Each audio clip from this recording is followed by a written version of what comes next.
Hello, नमस्ते।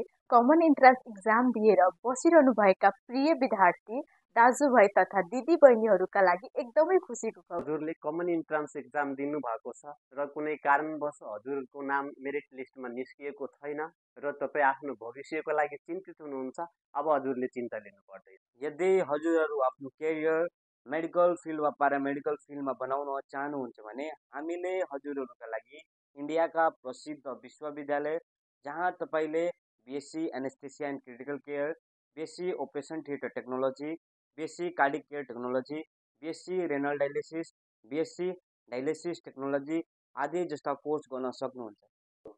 यो course गर्नको लागि एमएससीले तपाईँहरूलाई विदाउट इन्ट्रान्स एलिजिबिलिटी दिनेछ र साथै मिनिस्ट्री अफ एजुकेसनले विदाउट इन्ट्रान्स हाम्रो एनओसी दिनेछ। साथै राम्रो कुरा के छ भने हाम्रो विदेश जानको लागि यो कोर्सहरू डिमान्डेबल छ, जस्तो अस्ट्रेलिया, क्यानाडा, युके, युएसए सजिलै जान सक्नुहुन्छ र सजिलै एप्लाई गर्न सक्नुहुन्छ।